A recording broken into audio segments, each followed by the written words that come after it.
Hello friends, welcome to my YouTube channel R K GST helper. तो friends, आज के इस वीडियो में बात करेंगे डिलीवरी चालान के बारे में। टैली प्राइम में कैसे हम डिलीवरी चालान को जनरेट करें, क्योंकि मेरे प्रीवियस वीडियो पे एक यूजर्स का कमेंट्स आया था कि डिलीवरी चालान के ऊपर एक वीडियो सेशन आप बनाइए। तो मैं लेके आया हूँ आप सबके बीच में डिलीवरी चालान जनरेट करने के लिए। तो आज स्टेप बाय स्टेप सीखेंगे उसको कैसे, क्या क्या सावधानियां बरतनी चाहिए, किस लिए यूज होता है डिलीवरी चालान, और डिलीवरी चालान क्या होता है, तो इसका इम्पैक्ट क्या आता है हमारे उसमें जीएसटी रिपोर्ट में। तो इन सब के बारे में डिटेल स्टेप बाय स्टेप समझेंगे। तो सबसे पहले इसमें देखते हैं कि व्हाट इज़ डिलीवरी चालान। ठीक है, कि डिलीवरी चालान क्या होता है। तो फ्रेंड्स, जो मेरे चैनल पे पहली बार लॉगिन किए हैं, पिंच कर रहे हैं, तो उसको चैनल को लाइक एंड सब्सक्राइब करना मत भूलें, क्योंकि ऐसे ही मैं अपडेट्स लाता रहता हूँ आप वीडियो सेशन के द्वारा, जिससे आप लोग अवेयर रहें और जो गलतियाँ होने के चांसेस रहते हैं वो कम होती रहें। और इनकम टैक्स में भी बहुत ज़्यादा चेंजेस हो रहे हैं, उसके लिए भी मैं अपने वीडियो के माध्यम से ले आता हूँ। अभी नेक्स्ट ईयर 2025 से इनकम टैक्स एक्ट पूरी तरीके से चेंज होने वाला है।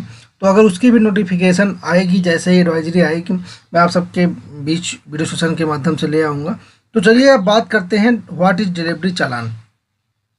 A formal documents that is generated in situation where goods are being transported from the one place to another place which may or not result in sales।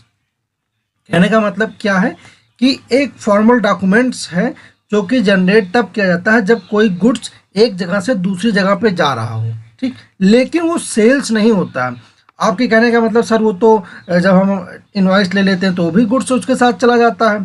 नहीं, आप यहाँ समझिए, गुड्स दोनों टाइम पे मूव करता है, ठीक है, लेकिन डिलीवरी चालान का जो इम्पैक्ट होता है वो आपके जीएसटी रिपोर्ट पे नहीं जाता है। वो एक जगह से दूसरी जगह को मूव करने के लिए, मतलब गुड्स अगर आप मूव कर रहे हैं, सपोज दैट आपका कोई एक गोडाउन है, ठीक है, दूसरे गोडाउन में आपको माल को ले जाना है, या कोई एक ब्रांच है आपकी, मैं जैसे लखनऊ की बात करता हूँ, लखनऊ में मेरी सपोज गोमती नगर में एक ब्रांच है और एक ब्रांच मेरी आलम नगर में है, ठीक है। तो मैं यहाँ से जब मूव ऑन करूँगा, क्योंकि मैं चाहता हूँ कि उसका इम्पैक्ट कोई ना आए, क्योंकि मैं सेम टाइम पे मैनेजमेंट होता है जीएसटी, वो मैं सेल काटूँगा, वहाँ इनपुट लूँगा नहीं, क्योंकि दोनों ब्रांच का मैनेजमेंट एक ही बुक्स ऑफ अकाउंट्स में होता है। तो यहाँ पे सेल्स नहीं कटेगी, यहाँ पे डीसी कटेगी, डिलीवरी चालान कटेगा। किस लिए?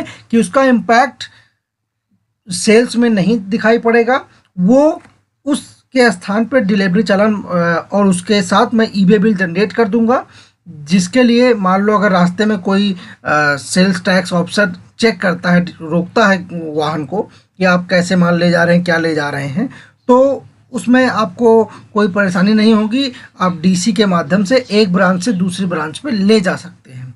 तो समझ में आया कि क्या होती है डिलीवरी चालान। डिलीवरी चालान का मतलब ये है कि कोई गुड्स एक जगह से दूसरी जगह पे मूव कराना हुआ तो हम डीसी का यूज करते हैं, जबकि कोई गुड्स एक जगह से अगर हमको उसको सेल्स में रिपोर्ट दर्ज करनी हो तो हम उसकी टैक्स इनवॉइस यूज करते हैं, ठीक है। अब इसी वीडियो में समझेंगे स्टेप बाय स्टेप डीसी को जनरेट करना, ठीक है।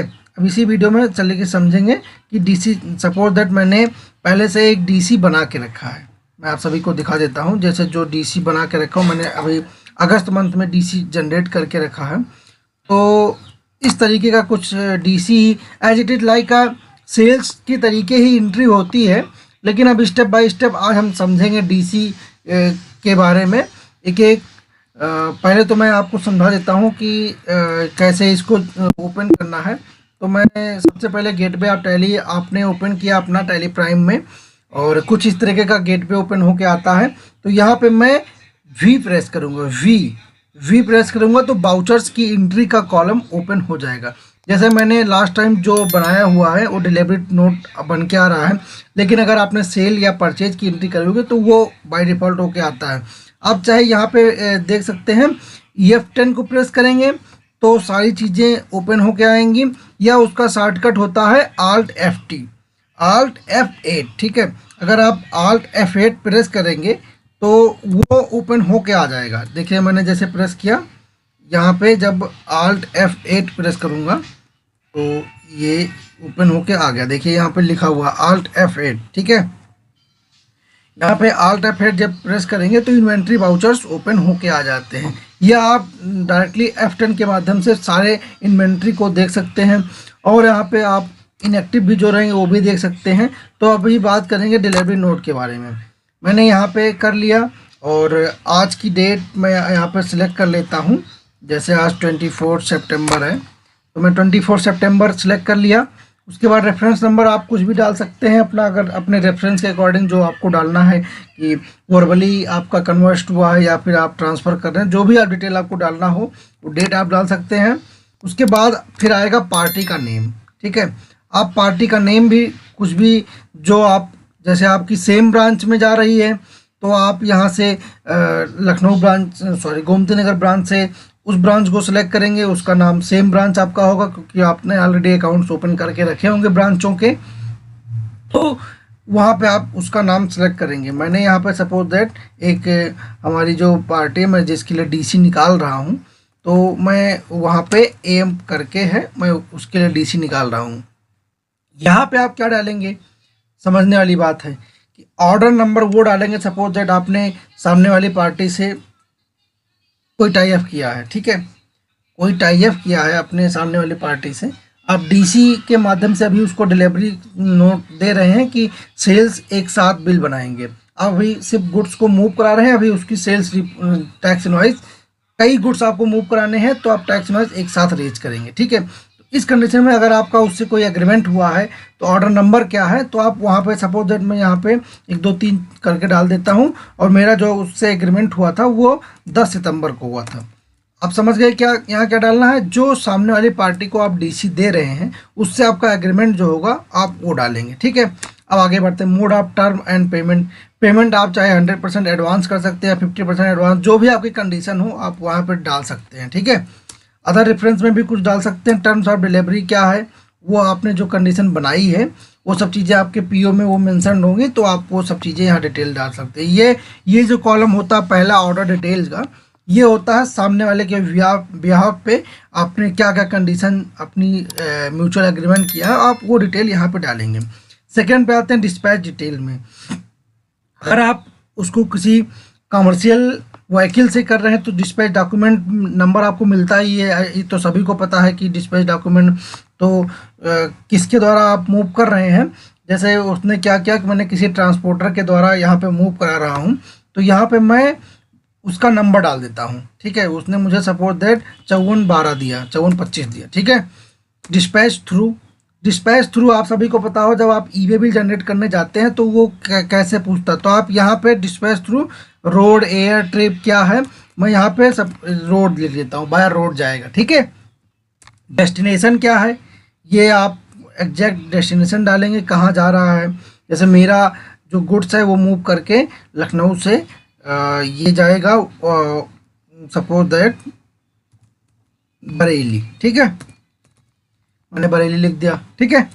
कैरियर एजेंट का नेम, जो ट्रांसपोर्टर या एजेंट जो है उसका नेम क्या है, तो एबीसी मैं कर देता हूँ, एबीसी को, ठीक है, एबीसी को ट्रांसपोर्टर। अब का जो रहेगा आपकी कंडीशन आपके केस में आप वो डालेंगे यहाँ पे, ठीक है। मैंने यहाँ ट्रांसपोर्टर लिख दिया। ये जो रहेगा लैंडिंग LLR नंबर, बिल ऑफ लेडिंग LLR नंबर, आप यहाँ पे फिर से वही जो उसका रहेगा 5425 डालेंगे। और ये डिस्पैच डॉक्यूमेंट नंबर आप चाहे तो यहाँ पे अपना डिलीवरी नोट का भी डाल सकते हैं, ठीक है। दोनों में से जो कंडीशन आप जो चाहें वो आप यूज कर सकते हैं। आप जैसे आज की डेट में ही आप उसको मूव कराएंगे तो आप यहाँ 24 सितंबर डालेंगे।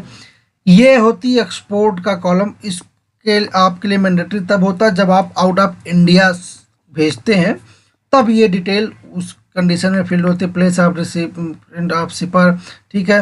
वेसल फ्लाइट नंबर, जो जिस फ्लाइट से जाएगा, वेसल से मतलब समुद्री जहाज जो होते हैं।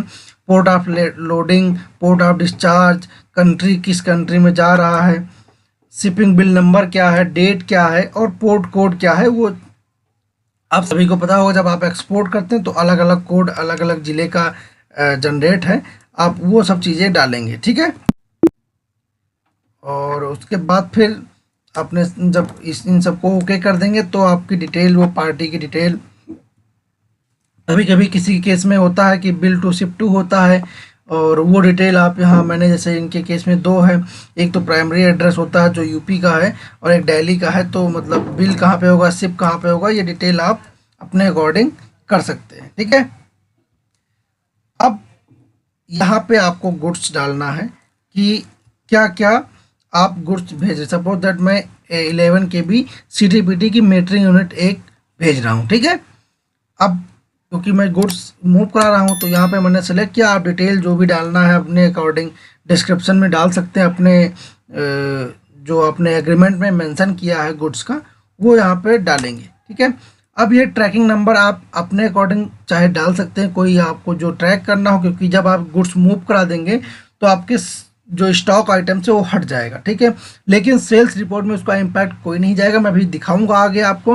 लेकिन आपको जब फ्यूचर में सेल जनरेट करनी होगी, मैं सेल भी जनरेट करके दिखाऊंगा कि ट्रैक कैसे होगा। तो मैं यहाँ पे सपोज है 5 नंबर दे देता हूँ जो डिलीवरी नोट का 5वां नंबर है, और उसके बाद यहाँ पे एक आइटम सेलेक्ट करता हूँ, उसका रेट जो ऑटोमेटिक आ गया। आप चाहे अपना रेट जो अपने एग्रीमेंट में किया है वो सिलेक्ट कर सकते हैं। उसके बाद एंड ऑफ द लिस्ट किया मैंने, फिर यहाँ पे पर्टिकुलर GST सेल उस पर टैक्सेबल लगाया और सेल्स टैक्सेबल सिलेक्ट करके, ठीक है, और उसके बाद फिर इंटर मार दिया, ठीक है। अब मैं यहाँ पे CGST सिलेक्ट करता हूँ और यह GST टैक्स लगा देता हूँ, और आप देख रहे होंगे सेम एज इट इज जैसे आप टैक्स इनवॉइस रिलीज करते हैं वैसे ही होता है। आप चाहे वहाँ पोर्टल पे जाके डिलीवरी चालान का ई-वे बिल जनरेट करके फिर आप यहाँ पे उसकी डिटेल फिल आउट कर सकते हैं कि कहाँ कहाँ क्या जा रहा है, प्लेस क्या है। मैं यहाँ पे बरेली सेलेक्ट कर देता हूँ, ठीक है। उसके बाद वो भी उत्तर प्रदेश में डिस्टेंस क्या है, सपोज मुझे पता है 278 किलोमीटर है, नहीं ये से 706 किलोमीटर है, ठीक है। मैंने यहाँ पर सेलेक्ट कर दिया। ट्रांसपोर्टर का नेम आप चाहे न्यू करके लिख सकते हैं, या जो आपका ट्रांसपोर्टर का नेम हो उसका, अगर कुछ लोग GST में रजिस्टर्ड होते हैं ट्रांसपोर्टर तो आप उसकी ID भी डाल सकते हैं। फिर ये किस, देखिए मोड क्या है, ठीक है, डिस्पैच डॉक्यूमेंट थ्रू, तो यहाँ पे मैं रोड फिर से सिलेक्ट कर लेता हूँ। देखिए मैंने वहाँ सारी डिटेल डाली थी तो ये लैंडिंग नंबर खुद ही आ गया। आप यहाँ पे उसकी गाड़ी का नंबर डालेंगे, ठीक है, और यहाँ पे मैंने गाड़ी का नंबर डाल दिया। व्हीकल टाइप क्या है, ये है ओवर डायमेंशनल कार्गो, ठीक, ठीक है। ये व्हीकल टाइप आपसे पूछता है, वो जैसे आप जब पोर्टल पे सिलेक्ट किए रहेंगे आप चाहे रेगुलर कर सकते हैं या जो जिस टाइप का रहेगा आप उसको सिलेक्ट कर सकते हैं, और उसके बाद आप इसको सेव कर देंगे। अब मैंने जब सेव किया तो ये पूछ रहा है ई-वे बिल जनरेट करने के लिए। ई-वे बिल आप जनरेट चाहे यहीं से आपको अगर ओपन करेंगे तो हो जाएगा, चाहे आप पोर्टल पे मैनुअली वहाँ DC सेलेक्ट करके जनरेट कर लेंगे। मैं यहाँ पे अभी नो कर देता हूँ। अब दिखाता हूँ इसका इम्पैक्ट क्या आया। मैं जब यहाँ स्टॉक में जाऊँगा अपना, ठीक है, मैं अपने स्टॉक में गया तो देखिए 11 KB CTPT मीटरिंग यूनिट मेरे वहाँ से गायब हो चुकी है। मैं इसको अभी ओपन कर लेता हूँ स्टेप बाय स्टेप। देखिए अभी आपको दिखाई पड़ेगा। मैं गुड्स में गया और अब 11 KB देखिए ये दिख रहा है 11 KB CTPT जो पड़ा हुआ था 58,000 का, और उसके बाद मैंने 185 में इसको सेल्स बिल पेंडिंग दिखा, जैसे कि आप लोग देख रहे होंगे सेल्स बिल पेंडिंग दिखा रहा है। गुड्स मेरे स्टॉक से निकल गया है लेकिन सेल्स बिल पेंडिंग दिखा रहा है। जब हम बिल जनरेट करेंगे, और आपको इसका मैं GST में भी इम्पैक्ट दिखा देता हूँ। DOG किया मैंने, देखिए मेरे सितंबर मंथ में ये कहीं नहीं दिखाई पड़ेगा। मेरे सितंबर मंथ में सेल में इसका कोई इम्पैक्ट नहीं आया। मैंने देखिए एम वो निकाला है, ये 17 सितंबर का है। फिर इसमें कोई भी आपको उस बिल का इम्पैक्ट नहीं दिखाई पड़ेगा। ये यहाँ तक कि मेरे सेल्स रजिस्टर में भी इसकी एंट्री नहीं हुई होगी, ठीक है। इसकी एंट्री को देखने के लिए हम सिर्फ डिलीवरी नोट वाले ऑप्शन में जाएंगे तो यहाँ पे दिखाई पड़ेगा सेल्स बिल, और वहाँ पे जब स्टॉक में जाएंगे तो सेल्स बिल पेंडिंग दिखाई पड़ेगा। और हम इसका इम्पैक्ट अगर अपनी उसमें प्रॉफिट एंड लॉस अकाउंट में भी देखेंगे तो वो दिखाई पड़ेगा, ठीक है। आपको जैसे मैं दिखा देता हूँ, सेल्स बिल टू मेक। देखिए जब ये आप टोटल सेल अपनी चेकआउट करेंगे इस साल, जैसे मैं देख रहा हूँ अपने इस ईयर की, तो मुझे ये दिखाई पड़ रहा है कि sales bill to make, sales bill बनाने के लिए कह रहा है। जब हम कोई अगर इसको बिल बना के सेट ऑफ कर देंगे तो ये बिल यहाँ से हट जाएगा। मतलब ये तब तक मेरे सेल टर्नओवर में काउंट वो यहाँ पे हो रहा है, पोर्टल पे नहीं गया तो नहीं काउंट होगा, लेकिन हमारे यहाँ बुक्स ऑफ अकाउंट्स में तो एक तरीके वो काउंट हो ही जाएगा। अब जब मैं अगर इसकी सपोज दैट मैं सेल काट देता हूँ, ठीक है, मैं सेल पे चला जाता हूँ। ठीक, मैंने यहाँ पे सिलेक्ट किया और उसके बाद रेफरेंस नंबर जो भी डालना है मैं लो 5 डाल देता हूँ, 24 सितंबर, और एम्प 16 पे डाल देता हूँ।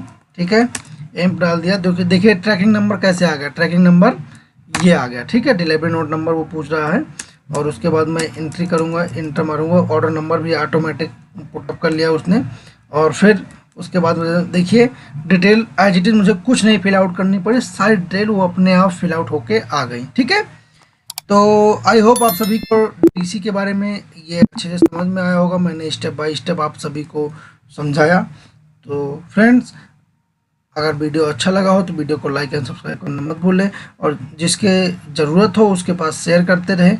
तो आते हैं, और कोई और अगर आपको कोई कन्फ्यूजन हो तो आप मुझे कमेंट बॉक्स में पूछिए या मुझे डीएम करिए। मिलते हैं न्यू वीडियो में। Bye bye, take care, thank you.